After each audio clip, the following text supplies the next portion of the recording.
Excellency Mr. Jacques Kabale, Ambassador Extraordinary and Plenipotentiary of Rwanda to France, Permanent Delegate to UNESCO. You have the floor, Your Excellency.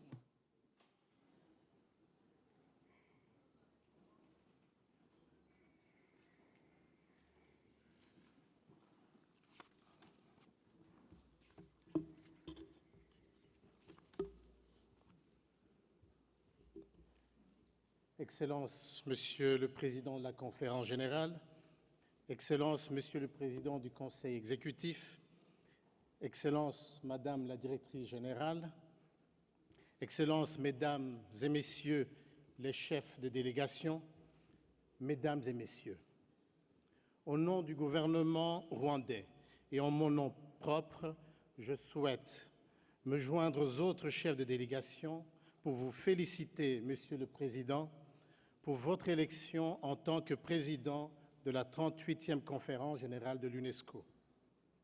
Je voudrais aussi remercier la directrice générale et toute son équipe pour le travail remarquable réalisé, plus particulièrement dans ses efforts pour diriger et faciliter la coordination des États membres et particulièrement et partenaires en vue de l'adoption de l'agenda Éducation 2030. 70 ans après la création de l'UNESCO, s'ouvre la 38e conférence qui fait face à de nombreuses opportunités telles que la révolution numérique, mais aussi, et malheureusement, certains défis comme l'expansion du terrorisme international. Fort de la vision 2020, le Rwanda poursuit ses efforts en faveur du développement, de la croissance, de la diffusion de nouvelles technologies, de l'information et de la communication, de la santé publique et de l'éducation. Aujourd'hui, le Rwanda a atteint, voire dépassé certains objectifs du millénaire pour le développement. Monsieur le Président, entraîné par une croissance soutenue de 7%, le Rwanda continue de réduire significativement la pauvreté et les inégalités. Le développement socio-économique du Rwanda se fonde sur une politique inclusive du gouvernement, la parité et l'éducation pour tous. Avec 64% de femmes au Parlement, le Rwanda confirme sa priorité sociopolitique de l'égalité des genres. Le Rwanda se félicite également des progrès significatifs réalisés pour chacun des 6 objectifs de l'éducation pour tous.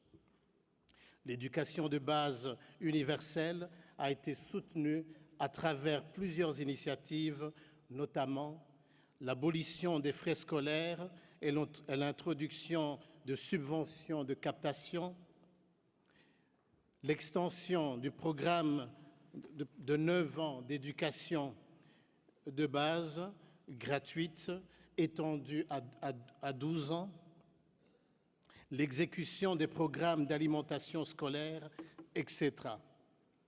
Monsieur le Président, distingués invités, depuis 1995, le Rwanda a créé un environnement favorable à l'expansion de l'éducation supérieure avec des efforts pour y faciliter l'accès et développer sa qualité et sa pertinence. Le secteur de l'éducation au Rwanda est un secteur qui a enregistré des progrès considérables au cours des 2 dernières décennies au Rwanda.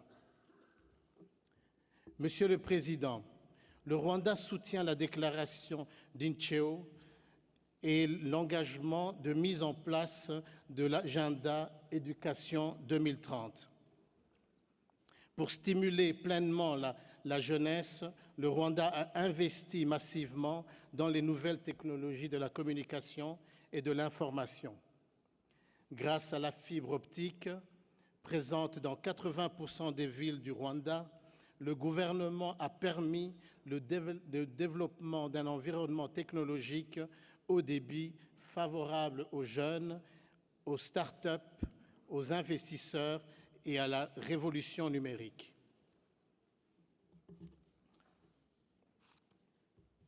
La délégation du Rwanda adresse à la directrice générale sa profonde considération pour son soutien au Rwanda, particulièrement à travers son approbation aux différents projets soumis au programme de participation, l'aide apportée en faveur de l'établissement d'un centre d'excellence pour la biodiversité au Rwanda, l'appui au projet d'établissement d'un centre régional de catégorie 2 de recherche fondamentale pour l'Afrique de l'Est, l'assistance technique pour préparer l'enregistrement des sites mémoriaux du génocide des Tutsis sur la liste du patrimoine mondial. Pour conclure, le Rwanda s'engage à redoubler d'efforts comme État membre de l'UNESCO en agissant activement au sein des organes de l'organisation dans tous les domaines de sa compétence, notamment à la réalisation des objectifs de développement durable. Je vous remercie.